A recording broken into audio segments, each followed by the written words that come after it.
अध्याय 5 छूमंतर गली।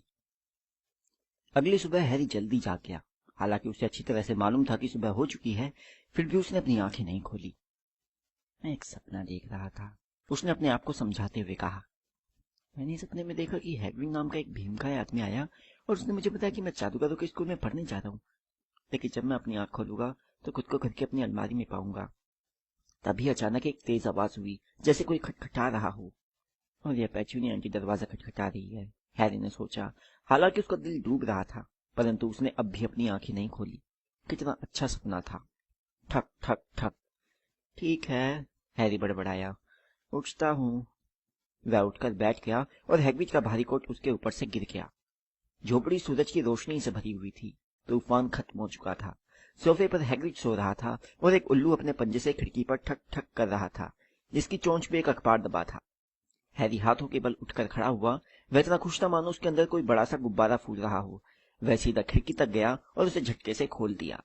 उल्लू झपटकर अंदर आया और उसने हैग्रिड के ऊपर अखबार गिरा दिया, परंतु हैग्रिड नहीं जागा। उल्लू फर्श पर मंडराने लगा और हैग्रिड के कोट पर हमला करने लगा। ऐसा मत करो। हैरी ने उल्लू को वहां से भगाने की कोशिश की, परंतु उल्लू ने उस पर तेजी से अपनी चोंच मारी और एक बार फिर से कोट पर हमला करने लगा। हैग्रिड, हैरी ने जोर से कहा, एक उल्लू है। उसे पैसे दे दो। हैग्रिड सोफे पर पड़े पड़े ही गुदगुदाया। क्या? वह अखबार पहुंचाने के बदले में पैसे चाहता है। जेबों में देखो। हैग्रिड के कोट में जैसे जेबों की सिवाय और कुछ था ही नहीं। चाबियों के गुच्छे, घोंगे के गोले, धागे की गिट्टियां, पेपरमेंट कैंडी, टी बैग्स। आखिरकार हैरी ने मुट्ठी भर अजीब से दिखने वाले सिक्के बाहर निकाले। उसे 5 नट दे दो। हैग्रिड ने नींद भरी आवाज में कहा। नट? कांसे के छोटे सिक्के। हैरी ने कांसे के 5 छोटे सिक्के गिने और उल्लू ने अपना पैर बाहर कर दिया, ताकि हैरी उन सिक्कों को एक छोटी सी चमड़े की थैली में रख सके, जो उसके पैर में बंधी थी। फिर उल्लू खुली खिड़की से बाहर उड़ गया। हैग्रिड तेज आवाज में जम्हाई लेते हुए खड़ा हुआ और अंगड़ाई लेने लगा। बेहतर होगा कि हम जल्दी चल दे हैरी। आज बहुत काम करना है। लंदन जाना और तुम्हारे स्कूल का सब सामान खरीदना है। हैरी जादूगरों के सिक्कों को उलट पुलट रहा था और उन्हें ध्यान से देख रहा था। तभी उसके मन में एक ऐसा विचार आया जिसने उसके अंदर के खुशी के गुब्बारे से सारी हवा बाहर निकाल दी। अरे हैग्रिड! क्या? अपने भारी भरकम जूते पहनते हुए हैग्रिड बोला। मेरे पास पैसे तो है ही नहीं, और आपने वर्नन अंकल की बात तो रात को सुन ही ली थी। फिर मुझे हॉगवर्ट्स जाने और जादू सीखने के लिए एक पैसा भी नहीं देंगे। उसकी चिंता मत करो। हैग्रिड ने खड़े होकर अपना सिर खुजाते हुए कहा। तुमने कैसे सोच लिया कि तुम्हारी मम्मी डैडी तुम्हारे लिए कुछ भी नहीं छोड़ गए होंगे? परंतु उनका घर तो तबाह हो गया था। वे अपना सोना घर में नहीं रखते थे बेटे। नहीं, हम सबसे पहले ग्रीनगोट चलेंगे। जादूगरों का बैंक। एक कबाब खाओ। ठंडे होने के बावजूद ये उतने बुरे नहीं है। और हम तुम्हारे बर्थडे के एक टुकड़े के लिए भी मना नहीं करेंगे। जादूगरों के भी बैंक होते हैं? सिर्फ एक ही है, ग्रीनगोट। इसे पिशाच चलाते हैं। हैरी जिस कबाब के टुकड़े को पकड़े था वह उसके हाथ से छूट गया। पिशाच? हाँ, और हम तुम्हें बता देते कि इसे लूटने की कोशिश करने वाला कोई पागल ही होगा। कभी भी पिशाचों से पंगा मत लेना है। किसी चीज को सुरक्षित रखने के लिए ग्रीनगोट दुनिया में सबसे सुरक्षित जगह है, शायद हॉगवर्ट्स को छोड़कर। सच तो यह कि हमें ग्रीनगोट वैसे भी आना था, डम्बलडोर के काम से। हॉगवर्ट्स का काम है। हैग्रिड ने अपने सीने को गर्व से फुला लिया। वे आमतौर पर अपने महत्वपूर्ण काम हम ही से करवाते हैं। तुम्हें लाना, ग्रीनगोट से सामान निकालना। उन्हें मालूम है कि वे हम पर भरोसा कर सकते हैं। सब चीजें ले ली तो फिर चलो।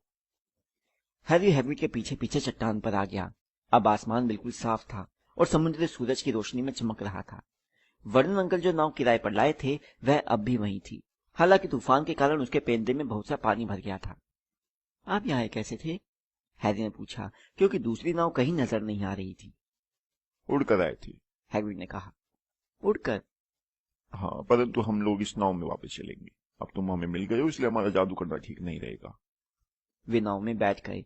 हैरी अब भी हैग्रिड को घूर रहा था और यह कल्पना करने की कोशिश कर रहा था कि हैग्रिड उड़ते समय कैसा लग रहा होगा। वैसे नाव चलाने में हमें शर्म आ रही है। हैग्रिड ने एक बार फिर हैरी को कनखियों से देखते हुए कहा।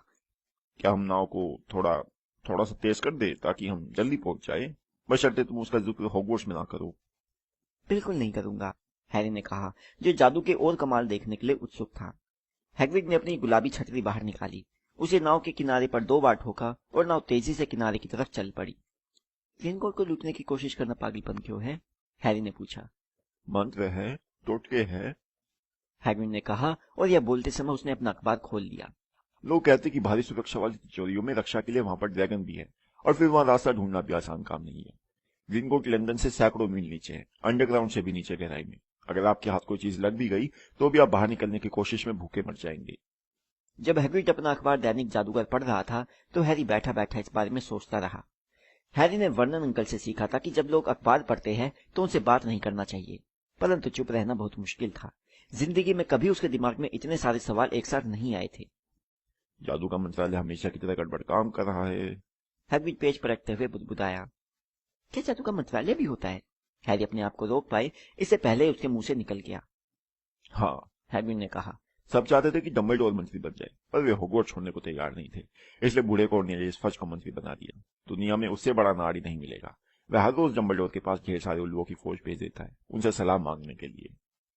परंतु जादू का मंत्रालय करता क्या है? उनका मुख्य काम यह देखना होता कि मुगलों को यह पता न चले कि देश में जादूगर और जादूगरनियां हैं। क्यों? क्यों? हे भगवान, हैरी, हर आदमी चाहेगा कि उसकी समस्या जादू से सुलझ जाए। नहीं, हम इन झंझटों से दूर ही भले हैं। इसी पल नाव बंदरगाह की दीवार से धीमे से टकराई। हैग्रिड ने अखबार मोड़ा और वे पत्थर की सीढ़ियों से चढ़कर सड़क पर पहुंच गए। जब वे छोटे से कस्बे से होते हुए स्टेशन की तरफ बढ़े तो आसपास से गुजरने वाले लोग उन्हें बुरी तरह से घूर रहे थे। हैरी उन्हें दोष नहीं दे सकता था। न सिर्फ हैग्रिड औरों से दुगना लंबा था, बल्कि वह पार्किंग मीटर जैसी साधारण चीजों को देख देखकर उनकी तरफ इशारा कर रहा था और जोर से चिल्ला रहा था। देखो हैरी, देखो, इन मुगलों के दिमाग में कहां से विचार आ जाते हैं। हैग्रिड, हैरी ने हाफते हुए कहा, क्योंकि हैग्रिड के साथ चलने के लिए उसे भागना पड़ रहा था। क्या सचमुच ग्रीनकोट में ड्रैगन है? हमने सुना है, हैग्रिड बोला। सच कहे तो हम भी ड्रैगन पालना चाहते हैं। आप ड्रैगन पालना चाहते हैं? जब हम बच्चे थे तभी से हमारे मन में यह इच्छा है। लो, हम आ गए। वे लोग स्टेशन पहुंच गए। 5 मिनट बाद एक ट्रेन लंदन जाने वाली थी। हैग्रिड को मुगलों के पैसे की समझ नहीं थी, इसलिए उसने हैरी को नोट दे दिए ताकि वह उनके लिए टिकट खरीद ले। ट्रेन में लोग उनकी तरफ और भी ज्यादा घूर रहे थे। हैग्रिड 2 सीटों पर बैठा था और पीले गोल तंबू जैसी कोई चीज बुन रहा था। तुम्हारे पास चिट्ठी है ना हैरी? उसने फंदे गिनते हुए पूछा। हैरी ने लिफाफे को अपनी जेब से बाहर निकाला। ठीक है, हैग्रिड ने कहा। इसमें वह सारा सामान लिखा जिसकी तुम्हें जरूरत है। हैरी ने कागज के दूसरे टुकड़े को खोलकर देखा, जिसे उसने पिछली रात को नहीं पढ़ा था। इसमें लिखा था, हॉगवर्ट्स जादूगरी और तंत्र का विद्यालय, यूनिफॉर्म, फर्स्ट ईयर के बच्चों को इन चीजों की जरूरत होगी। 3 जोड़ी काम करने के सादे दुशाले काले, एक सादी नुकीली टोपी काली दिन में पहनने के लिए, एक जोड़ी सुरक्षा दस्ताने ड्रैगन के चमड़े के या इससे मिलते जुलते, एक चोगा जाड़े में पहनने के लिए काला सफेद डोरी वाला। कृपया ध्यान रखें कि सभी विद्यार्थियों के कपड़ों पर उनके नाम की टैग लगे होने चाहिए। कोर्स की किताबें, सभी विद्यार्थियों को नीचे लिखी किताबों की एक प्रति लानी होगी।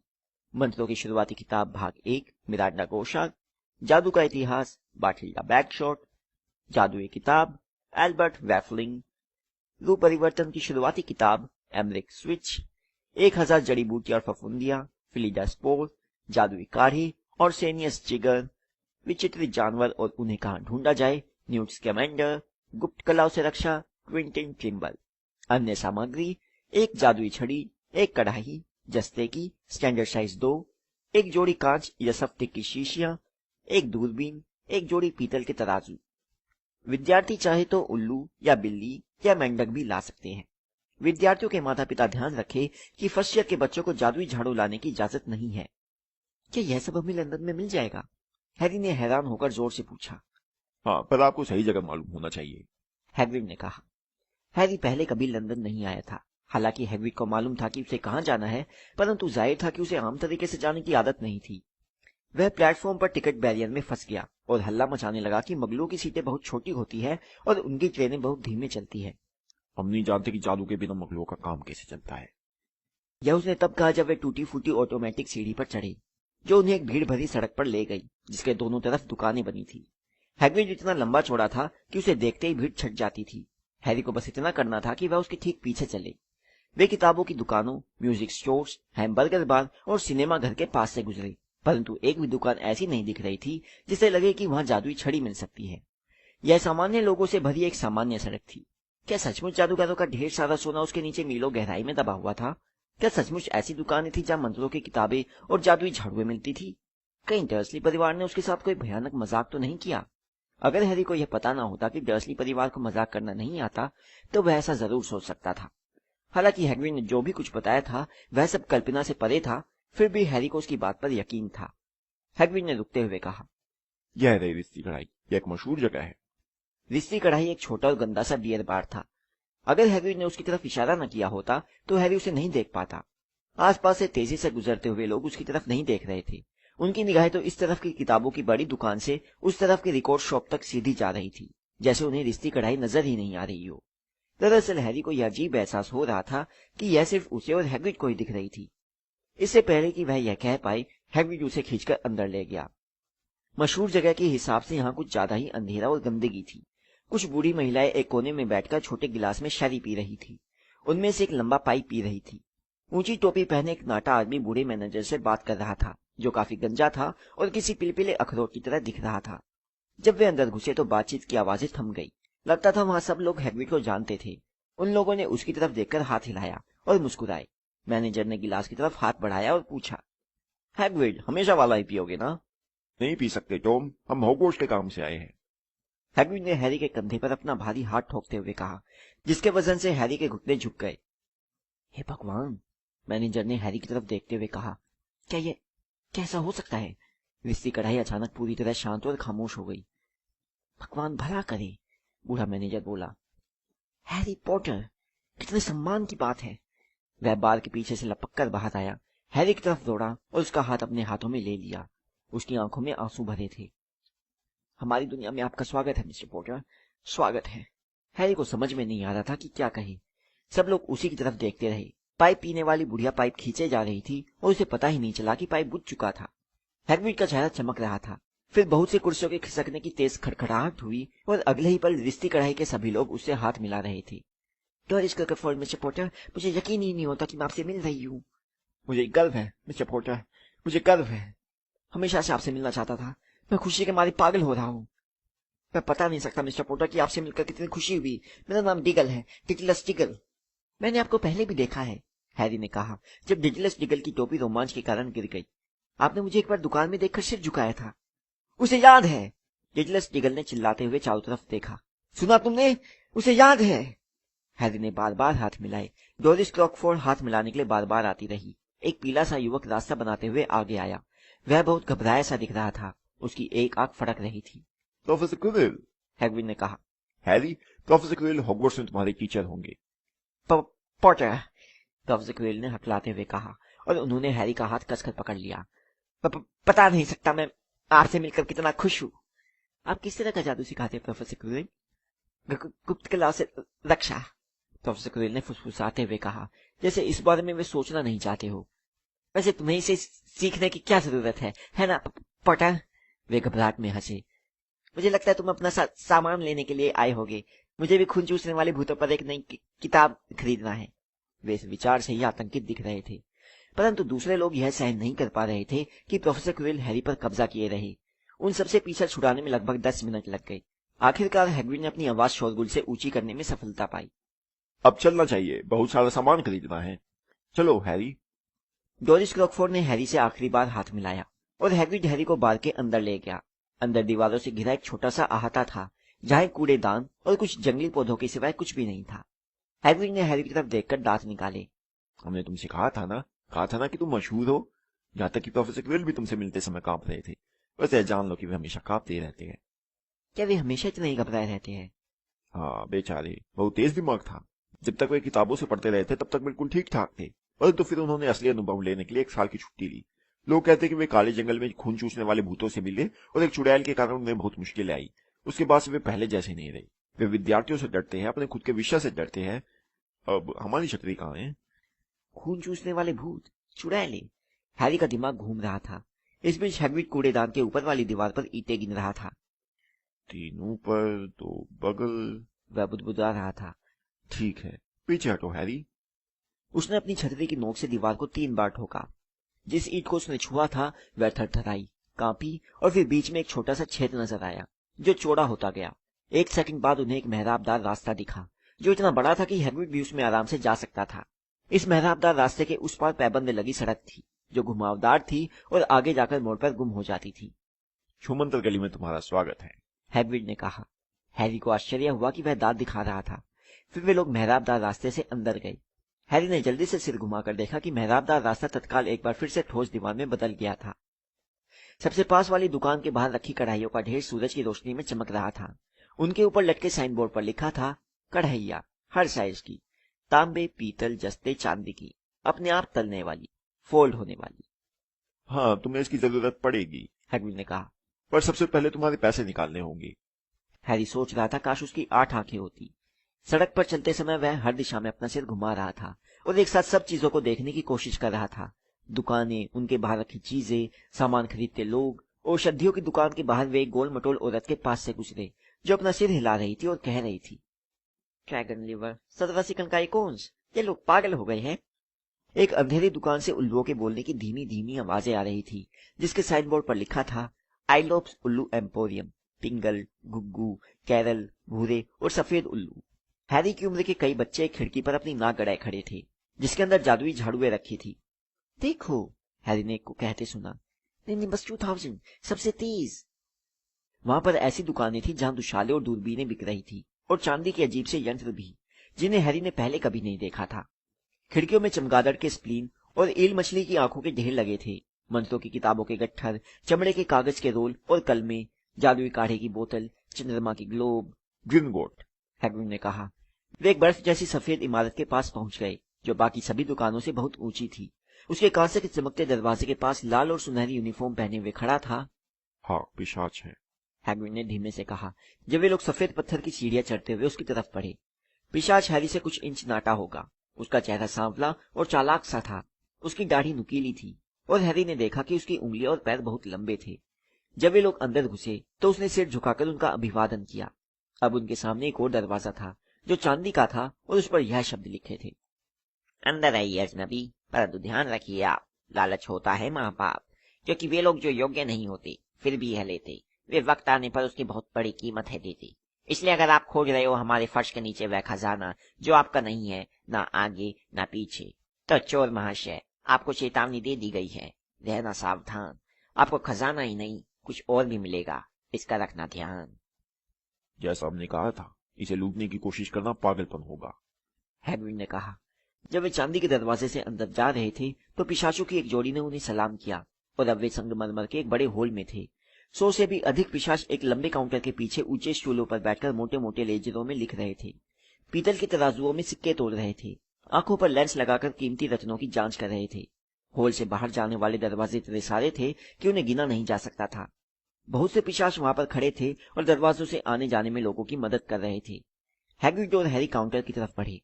गुड मॉर्निंग, हैग्रिड ने खाली बैठे पिशाच से कहा, हम लोग मिस्टर हैरी पॉटर की तिजोरी से पैसे निकालना चाहते हैं। आपके पास उनकी चाबी है सर? यहीं कहीं होगी, हैग्रिड ने कहा और फिर वह अपनी जेब का सामान काउंटर पर खाली करने लगा। ऐसा करते समय कुत्ते के फफूंद लगे कुछ बिस्कुट पिशाच के रजिस्टर पर गिर गए। पिशाच ने अपनी नाक सिकोड़ी। हैरी ने देखा कि उनकी दाईं तरफ बैठा पिशाच मानिकों का ढेर तोड़ रहा था, जो दहकते हुए अंगारों जितने बड़े थे। मिल गई, हैग्रिड ने कहा। उसके हाथ में एक छोटी सुनहरी चाबी थी। पिशाच ने इसे करीब ले जाकर ध्यान से देखा। यह ठीक दिख रही है। हम तो ऑफिसर डंबलडोर की चिट्ठी भी लाए हैं। हैग्रिड ने अपने आप को महत्वपूर्ण दिखाते हुए और अपना सीना बाहर निकालते हुए कहा, यह उसके बारे में है जिसे आप जानते हैं, तिजोरी नंबर 713। पिशाच ने उस पत्र को बहुत ध्यान से पढ़ा। बहुत अच्छा, उसने हैग्रिड को पत्र वापस करते हुए कहा। मैं आपके साथ किसी को भेज देता हूँ जो आपको इन दोनों तिजोरियों तक ले जाएगा। ग्रिपहुक। ग्रिपहुक एक और पिशाच था। हैग्रिड ने जब कुत्ते के सभी बिस्कुट एक बार फिर से अपनी जेब में भर लिए तो इसके बाद वह और ग्रिपहुक के पीछे पीछे हॉल से बाहर जाने वाले एक दरवाजे की तरफ बढ़े। तिजोरी नंबर 713 में वह क्या चीज है जिसे आप जानते हैं? हैरी ने पूछा। तुम्हें नहीं बता सकते, हैग्रिड ने रहस्य भरी आवाज में कहा। एकदम खुफिया है, हॉगवर्ट्स का काम है। डंबलडोर ने हम पर भरोसा किया है। तुम्हें बताने का मतलब है अपनी नौकरी गंवाना। ग्रिपहुक ने उनके लिए दरवाजा खोला। हैरी उम्मीद कर रहा था कि यहाँ भी संगमरमर का फर्श होगा, परंतु उसे हैरानी हुई। वे लोग पत्थर के एक संकरे गलियारे में थे जिसमें जलती मशालों से रोशनी हो रही थी। गलियारों में नीचे की तरफ सीधी ढलान थी और फर्श पर छोटी पटरियां बिछी थी। ग्रिपहुक ने सीटी बजाई और एक छोटी सी गाड़ी पटरियों पर धड़धड़ाती हुई उनकी तरफ आ गई। वे उसमें चढ़े। हैग्रिड थोड़ी दिक्कत से चढ़ पाया और वे चल दिए। पहले तो वे सिर्फ घुमावदार गलियारे की भूल भुलैया में इधर से उधर घूमते रहे। हैरी ने रास्ता याद करने की कोशिश की। बाएं, दाएं, दाएं, बाएं, बीच वाला रास्ता, दाएं, बाएं, परंतु याद रख पाना संभव था। धड़धड़ाती हुई गाड़ी को रास्ता मालूम था, क्योंकि ग्रिपहुक गाड़ी नहीं चला रहा था, वो अपने आप चल रही थी। हैरी की आंखें दुखने लगी क्योंकि उसके मुंह पर ठंडी हवा के थपेड़े सीधे पड़ रहे थे। फिर भी वह आंखें फाड़कर देखता रहा। एक बार तो उसे लगा जैसे गलियारे के मोड़ पर उसे आग का गोला दिखाई दिया और वह यह देखने के लिए मुड़ा कि क्या यह ड्रैगन था, परंतु बहुत देर हो चुकी थी। वे लोग और गहराई में उतरते चले गए। जमीन के अंदर बनी एक झील के पास से गुजरे जहां स्टैलेक्टाइट छत से लटकते चूने के खंभे और स्टैलेग्माइट फर्श से ऊपर जाते चूने के खंभे थे। गाड़ी के शोरगुल से अधिक तेज आवाज में बोलते हुए हैरी ने हैग्रिड से पूछा, मैं नहीं जानता कि स्टैलेग्माइट और स्टैलेक्टाइट में क्या अंतर होता है। स्टैलेग्माइट में एम होता है, हैग्रिड ने कहा, और हमसे इस समय सवाल मत पूछो, हमें लगता है हमारी तबीयत खराब हो रही है। हैग्रिड का चेहरा पीला पड़ गया था और जब गाड़ी आखिरकार गलियारे की दीवार में एक छोटे से दरवाजे के पास रुकी तो हैग्रिड नीचे उतरा। उसके घुटने इतने कांप रहे थे कि उसे दीवार का सहारा लेना पड़ा। ग्रिपहुक ने दरवाजे का ताला खोला। अंदर से काफी सारा हरा धुआं तैरता हुआ निकला और जब वो साफ हुआ तो हैरी का मुंह खुला रह गया। अंदर सोने के सिक्कों का ढेर था, चांदी का अंबार लगा था, छोटे कांसे के नट तो अनगिनत थे। सब तुम्हारा है हैरी, हैग्रिड ने मुस्कुराते हुए कहा। यह सब हैरी का था। उसे विश्वास नहीं हो रहा था। डर्सली परिवार को इस बारे में पता नहीं था, वरना उन्होंने चुटकियों में यह सब हथिया लिया होता। वे हैरी को हमेशा ताना देते रहते थे कि उसको पालने में कितना खर्च करना पड़ता था, और इस पूरे समय उसके नाम एक छोटा सा खजाना लंदन के नीचे गहराई में दबा हुआ था। हैग्रिड ने इनमें से कुछ सिक्कों को बैग में भरने में हैरी की मदद की। सोने के सिक्कों को गैलियन कहते हैं, उसने समझाया। एक गैलियन में 17 चांदी के सिक्कल होते हैं और एक सिक्कल में 29 नट होते हैं। यह बहुत आसान है, इतना 2 सालों के लिए काफी होगा। हम बाकी पैसे तुम्हारे भविष्य के लिए बचा के रखेंगे। वह ग्रिपहुक की तरफ मुड़ा। अब तिजोरी नंबर 713, और मेहरबानी करके कि हम थोड़ा धीमे चल सकते हैं। गाड़ी एक ही स्पीड से चलती है, ग्रिपहुक ने कहा। वे लोग अब और भी गहराई में जा रहे थे। उनकी गाड़ी रफ्तार पकड़ रही थी। जब वे संकरे मोड़ पर मुड़कर धड़धड़ाते हुए आगे बढ़े तो हवा बहुत ठंडी हो गई। अब वे एक अंडरग्राउंड दर्रे के ऊपर से तेजी से गुजरे और हैरी ने गाड़ी के किनारे से झांककर देखने की कोशिश की कि अंधेरी तलहटी में क्या था, परंतु हैग्रिड ने कराते हुए उसकी गर्दन पकड़कर उसे पीछे खींच लिया। तिजोरी नंबर 713 में चाबी लगाने का कोई छेद नहीं था। पीछे खड़े रहो, ग्रिपहुक ने रोब झाड़ते हुए कहा। उसने दरवाजे को अपनी लंबी उंगली से हल्के से ठोका और दरवाजा पिघल गया।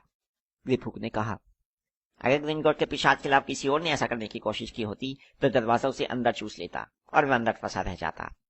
आप कितने दिनों बाद दरवाजा खोलकर यह देखते कि कहीं कोई अंदर तो नहीं है? हैरी ने पूछा। लगभग हर 10 साल बाद, ग्रिपहुक ने बहुत गंदे तरीके से मुस्कुराते हुए कहा। हैरी को विश्वास था कि इस भारी सुरक्षा वाली तिजोरी के अंदर कोई सचमुच असाधारण चीज होगी, इसलिए वह उत्सुकता से आगे की तरफ झुका। उसे उम्मीद थी कि कम से कम यहाँ पर उसे बेशकीमती हीरे जवाहरात तो दिखेंगे ही, परंतु पहली नजर में तो उसे लगा जैसे तिजोरी खाली है। फिर उसे फर्श पर भूरे कागज में लिपटा एक गंदा सा छोटा पैकेट दिखाई दिया। हैग्रिड ने उसे उठाया और अपने कोट के अंदर रख लिया। हैरी यह जानने के लिए बहुत उत्सुक था कि पैकेट में क्या था, परंतु वह यह भी जानता था कि पूछने से कोई फायदा नहीं होगा। चलो एक बार फिर इस बेहुदा गाड़ी में चढ़ जाओ और वापस लौटते समय हमसे बात मत करना। बेहतर होगा कि हम अपना मुंह बंद ही रखें, हैग्रिड ने कहा।